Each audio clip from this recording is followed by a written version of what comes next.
تو جب بھی حکمران کے پاس جاتے ہیں، ہر دور کا حکمران ایک علماء مشائخ کانفرنس کرتا ہے.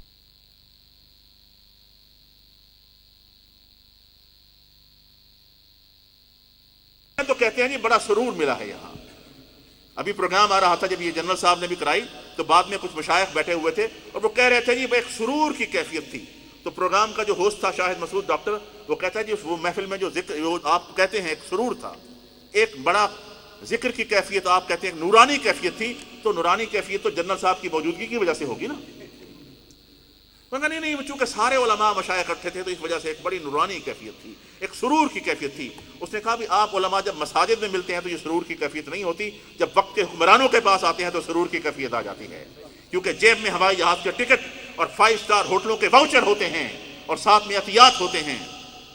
اور مولانا شاہ احمد نورانی کہتے تھے میں گدا ہوں اپنے کریم کا، میرا دین پارہ نہ نہیں. ٹھوکر پہ، دنیا کی ٹھوکر پر. میں نے ایک منظر دیکھا، رائے بند کی سنی کانفرنس پاکستان ٹیلی ویژن کور کر رہا ہے، کیونکہ اس سے پہلے 1978 کی بات ہے، مارچ میں ملتان میں ہوئی تھی، پاکستان ٹیلی ویژن نے کور نہیں کیا تھا. پوری دنیا نے ملامت کی کہ 10 لاکھ کا عظیم اجتماع اور پاکستان ٹیلی ویژن کور نہیں کر رہا. تو اپنی خفت کو مٹانے کے لیے اسی سال اکتوبر میں رائے بند میں کانفرنس ہوئی تو پاکستان ٹیلی ویژن آ گیا.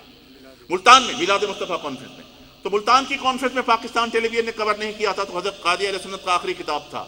انہوں نے کہا تو لوگ کہتے ہیں ٹیلی ویژن پہ ہم نظر نہیں آ رہے.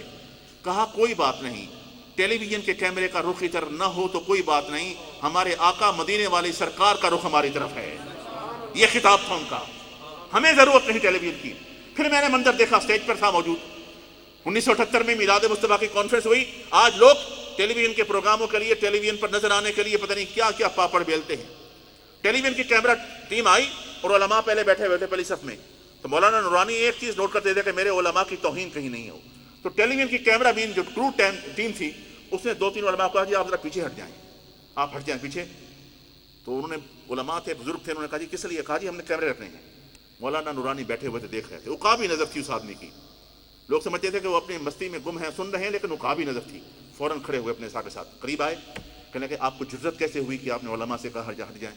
انہوں نے کہا حضرت وہ یہاں سے فوکس نہیں بن سکے گا. انہوں نے کہا دفع ہو جائیں یہاں سے کیمرے لے کر بھی، ہمیں آپ کے کیمروں کی ضرورت نہیں ہے. جب یہ علماء پاکستان ہے، علماء کے وقار کے ساتھ یہ تنظیم چلتی ہے، ہمیں آپ کے کیمروں کی ضرورت نہیں، علماء کے وقار کی ضرورت ہے. یہ وہ شخص تھا قائد اہل سنت جو علماء کے وقار پر کبھی کمپرومائز نہیں کرتا تھا. وہ کہتے تھے کہ جب میں بات کرتا ہوں حکمرانوں سے تو میں یہ سوچ کر بات نہیں کر رہا کہ شاہ احمد نورانی بات کر رہا ہے، میں سمجھتا ہوں کہ اہل سنت کی طاقت میرے پیچھے کھڑی ہوئی ہے. دارالعلوم نیمیہ میں مفتی نیمی صاحب کے پاس ہم بیٹھے ہوئے تھے، وہاں انہوں نے فرمایا، کہنے کہ ضیاء الحق نے بلایا ہمیں، ہم گئے ان سے ملنے کے لیے. یہ بھی ان کی کرامات میں استقامت سب سے بڑی کرامت ہوتی ہے. کہنے کہ ہم ان سے ملنے کے لیے گئے، کراچی سے ہم آئے، ہم پہنچے صبح 11 بجے کا وقت تھا. وہاں پہنچے تو صدیق صالح صاحب ہوا کرتے تھے جنرل صاحب کے، جنرل ضیاء الحق کے پرنسپل سیکرٹری. تو نے کہا حضرت بیٹھی ہے، چائے وائے پیش کی. تو نے کہا 11 تو بج چکے ہیں. تو جنرل صاحب سے ملاقات ہے. تو کہنے کہ پاکستان کے ایک سابق وزیر اعظم چودھری محمد علی صاحب جنرل صاحب سے بات کر رہے ہیں اس وقت، تو آپ ذرا 15 منٹ تشریف رکھیے. تو مولانا نے کہا بھی 11 بجے کا وقت تو ہمارا تھا. تو کہنے وہ چودھری محمد علی صاحب اچانک آ گئے تو آپ ذرا تشریف رکھیے. تو مولانا نورانی کھڑے ہو گئے، کہنے ہم نے چائے پینے کے لیے نہیں آئے اور نہ ہی ہم نے آپ سے ملاقات کا وقت لیا تھا.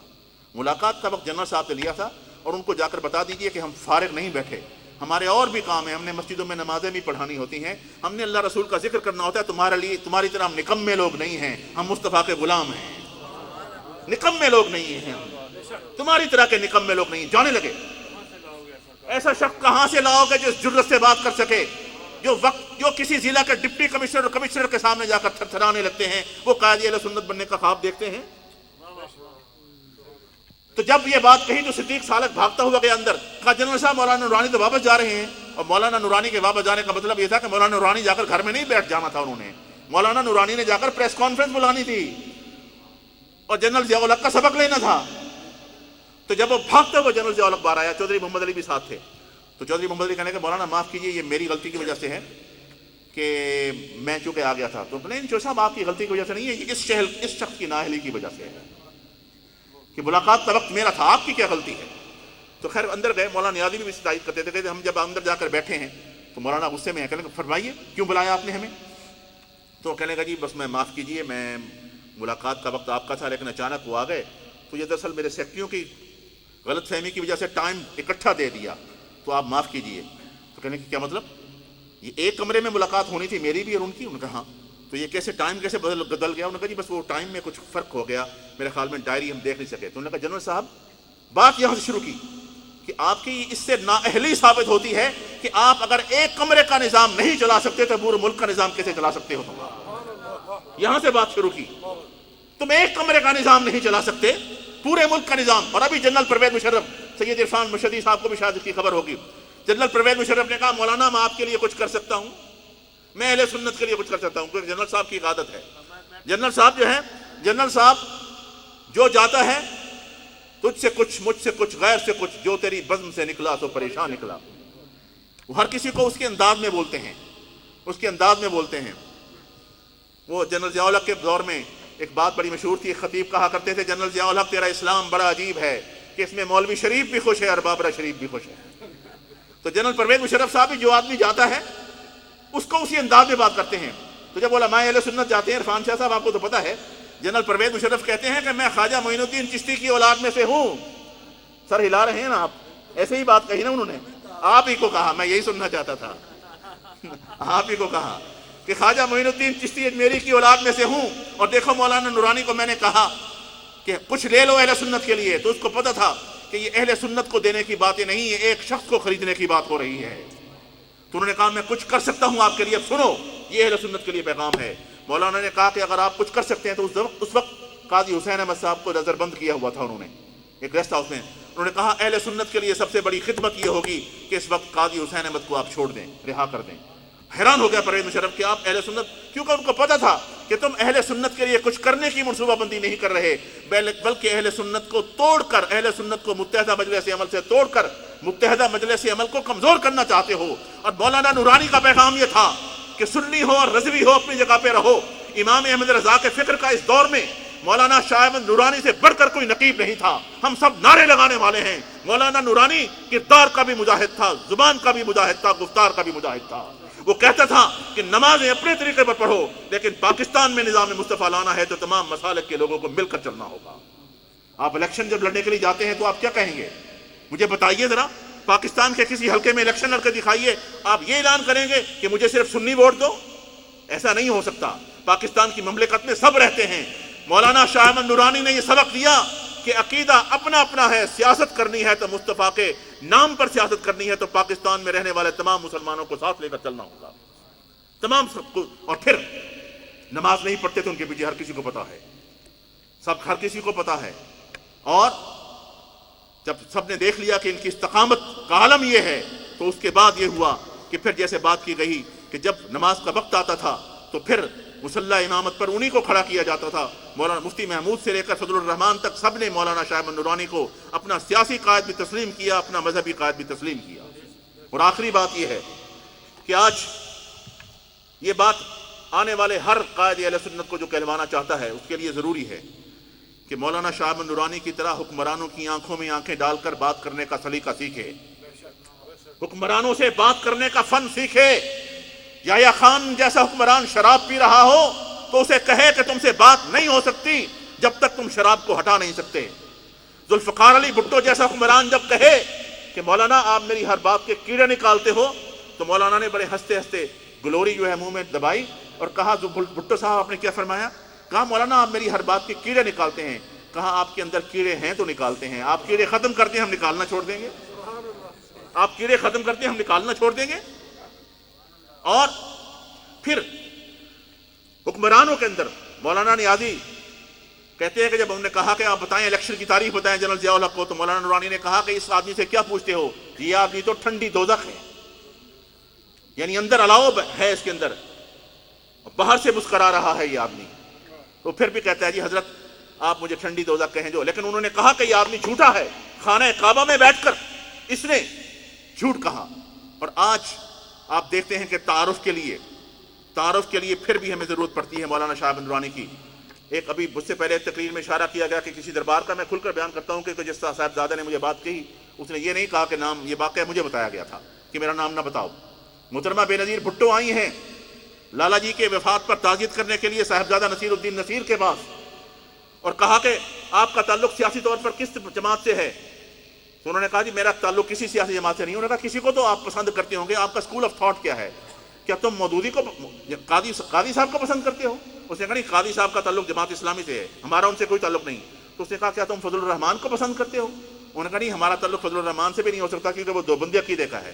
تو وہ کنفیوز ہو گئی، کہنے لگی زیادہ تو وہی لوگ ہیں نا، تو پھر تم کس کو فالو کرتے ہو؟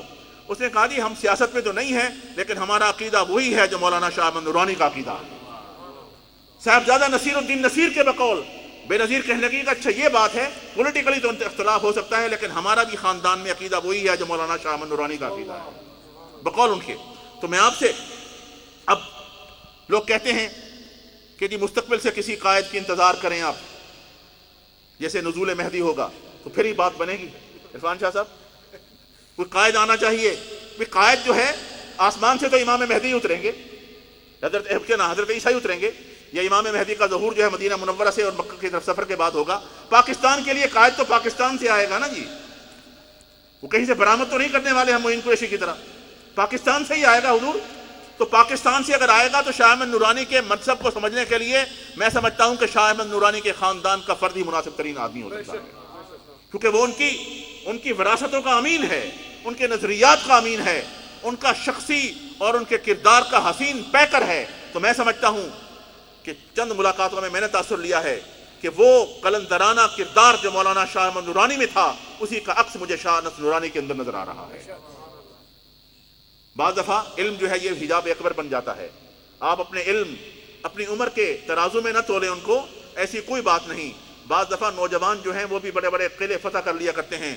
وہ شخص کہ جس نے رسول اللہ کی تعبیر کی حسین خواب کی تعبیر کی تھی اور یورپ میں اسلام کا پرچم لہرایا تھا اور استنبول کو فتح کیا تھا، اور جس کا نام سلطان محمد فاتح تھا، علامہ قمر الزمان آدمی بہتر جانتے ہیں کہ جب وہ فتح کی مہم پر نکلا تھا تو اس نوجوان کی عمر صرف 25 سال تھی۔ اور وہ شخص کہ جس نے ہندوستان میں اسلام کے پرچم کو بلند کیا اور سب سے پہلے آ کر اسلام کا جھنڈا گاڑا ہے، اس کی عمر اس وقت 17 سال کا نوجوان محمد ابن قاسم تھا۔ اور میرے رسول صلی اللہ تعالیٰ علیہ وسلم کی زندگی کا آخری جرنیل کہ جس کو حضور نے صحابہ کرام کی عظیم جماعت کا سپہ سالار بنا کر بھیجا ہے، جس کا نام اسامہ بن زید تھا، اس کی عمر بھی 17 سال تھی۔ تو 17 سال کی قیادت کو اگر سیدنا عمر فاروق اور صدیق اکبر تسلیم کر سکتے ہیں، محمد ابن قاسم ہندوستان میں اسلام کے پرچم کو لہرا سکتا ہے، اور اگر محمد فاتح جو ہے 25 سال کی عمر میں استنبول فتح کر سکتا ہے، تو 40 سال کا انس نورانی بھی اہل سنت کی اس کشتی کو انشاءاللہ ساحل مراد تک پہنچا سکتا ہے۔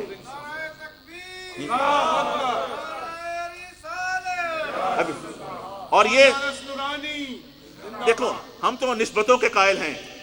مولانا شاہ احمد نورانی کی خواہش تھی کہ میں مدینہ منورہ میں دفن ہوں، اور یقیناً ان کی روح وہیں ہے، اور ان کا گھر بھی وہیں تھا، اور انہی کے گھر وہیں مدینہ منورہ میں گھر بنایا ہوا تھا، اور مولانا شاہ احمد نورانی نے اپنی ازدواجی زندگی کا آغاز بھی وہیں کیا، اور مولانا شاہ انس نورانی کی ولادت جو ہے وہ مدینہ منورہ کی ہے۔ تو یہ پورا خاندان مدنی ہے۔ تو میں اس حوالے سے کہتا ہوں کہ ہمیں اہل سنت کی سیاسی فکر کو بیدار کرنا ہوگا۔ مولانا کی کرامتیں صرف بیان کرنے کا وقت نہیں ہے، وہ قرآن پاک سناتے تھے، وہ انشاءاللہ قیامت تک ان کا تذکرہ رہے گا۔ وہ خطاب کرتے تھے، وہ مبلغ اسلام تھے، انہوں نے لوگوں کو مسلمان کیا، یہ ان کا ایک چیپٹر ہے جو ہمیشہ زندہ رہے گا۔ پاکستان میں اس وقت مقررین بھی بہت ہیں، واعظین کے پوچھیں تو ان کے پاس ڈائریاں بک ہیں، ٹائم نہیں ملتے۔ پرانے زمانے کے ٹانگوں پر اور بسوں پر سفر کرنے والے واعظین کے مقابلے میں آج کے واعظین کو دیکھیں تو وہ ہوائی جہازوں میں سفر کرتے ہیں، اور نعت خوان تو سبحان اللہ اب چارٹر ہوائی جہازوں میں سفر کرتے ہیں حضور۔ تو ہمیں تو پھر فیصلہ یہ کرنا ہے کہ ہماری قیادت اگر ہم نے صرف واعظوں اور نعت خوانوں کے حوالے کرنی ہے تو پھر ٹھیک ہے، بلکہ میں تو کہتا ہوں مدرسے بھی بند کریں، نعت اکیڈمیاں بنائیں، نعت خوان تیار کریں، اور جب کوئی مقابلے پہ کوئی آئے کوئی سوال پوچھے تو ان سے کہیں اعلیٰ حضرت کے شعروں سے جواب دیں گا، ہر شعر میں موجود ہے۔ بہت کوئی تنگ کرے تو اس کو کہیں خاک ہو جائیں عدو جل کر مگر ہم تو رضا، دم میں جب تک دم ہے ذکر ان کا سناتے جائیں گے۔ حضور وقت آیا ہے کہ سیاسی میدان میں بیداری کا اظہار کریں اور شاہ احمد نورانی کی فکر کو ہمیشہ کے لیے زندہ کر دیں۔ ماشاءاللہ ماشاءاللہ۔ حضرت علامہ پیرزادہ سردار احمد قادری صاحب، ان کی گفتگو کسی اور اضافے کی محتاج نہیں ہے، اور وقت محدود ہے۔ 3 تقاریر رہ گئی ہیں، قبلہ شیخ الحدیث صاحب لسان النصر اور جانشین قائد اہل سنت کی، یہ تینوں جو ہے وہ اہم تقاریر ہیں۔ جی مختصر سی اظہار خیال بھی لوگ سننا چاہیں گے۔ میں دعوت دے رہا ہوں حضرت شیخ الحدیث کو. میرا ان سے تعارف اس اعتبار سے زیادہ ہے کہ مجھے وہ وقت یاد ہے جب قائد اہل سنت لاہور کے ایک دارالعلوم میں دستار فضیلت کے پروگرام میں آ رہے تھے. پوسٹر چھپ چکا تھا. ہم منتظر تھے کہ قائد اہل سنت کی تقریر سننے جائیں گے. پھر اسلام آباد سے ایک ٹیلی فون آتا ہے. لاہور میں ٹیلی فون کی گھنٹی بجتی ہے. وہ چھپا ہوا پوسٹر اتر جاتا ہے اور مولانا کو یہ پیغام چلا جاتا ہے کہ اگر آپ ہمارے پروگرام میں تشریف لائے تو ہماری زکوٰۃ بند ہو جائے گی. اس وقت بکھی شریف کے وہ مرد مجاہد حافظ الحدیث حضرت علامہ سید محمد جلال الدین شاہ صاحب میدان میں آئے اور کہا کہ نورانی نظام مصطفیٰ کی جنگ میں تنہا نہیں ہے, ہم اس کے سپاہی بن کر اس کے ساتھ چلیں گے. اور پھر وہ تاریخی اجتماع جو بکھی شریف میں ہوا اور اس میں قائد اہل سنت نے یہ کہا کہ سونے والوں جاگتے رہنا چوروں کی رکھوالی ہے. اس اعتبار سے جب محمد عرفان تھے, ابھی شیخ الحدیث نہیں بنے تھے, وہ تعارف ہے. اور دوسرا تعارف وہ ہے جب قائد اہل سنت اس دنیا سے پردہ فرما چکے تھے اور ہم سب غم سے نڈھال تھے. اس وقت جو بات آج شیخ الحدیث علامہ فضل سبحان صاحب نے کہی, پیرزادہ صاحب نے کہی, بہت سے لوگ کہہ رہے ہیں, علماء و مشائخ کہہ رہے ہیں, وہ پہلی آواز, وہ تنہا آواز جس نے کہا کہ انس نورانی کو اپنا قائد تسلیم کر لو, وہ اس سید محمد عرفان شاہ مشہدی کی تھی. نماز جنازہ کے اجتماع میں یہ شخص للکار للکار کے کہتا تھا, سنیوں متحد ہو جاؤ, وہ سایہ دار شجر چلا گیا ہے, اس نوجوان کو اپنا قائد مان لو. اس کی آواز کسی نے نہیں سنی. وہ صدابہ صحرا ثابت ہوئی. 2.5 سال بعد آج وقت بتا رہا ہے اس نے پہچاننے میں غلطی نہیں کی تھی, اس نے صحیح تشخیص بتائی تھی. تشریف لا رہے ہیں شیخ الحدیث حضرت علامہ سید محمد عرفان مشہدی صاحب. نعرہ تکبیر, نعرہ رسالت, بھرپور انداز سے نعروں کا جواب دیں. نعرہ تکبیر, نعرہ رسالت, سیدی مرشدی, علماء اہل سنت. بسم اللہ الرحمن الرحیم. رب اشرح لی صدری ویسر لی امری واحلل عقدۃ من لسانی یفقہوا قولی. الحمدللہ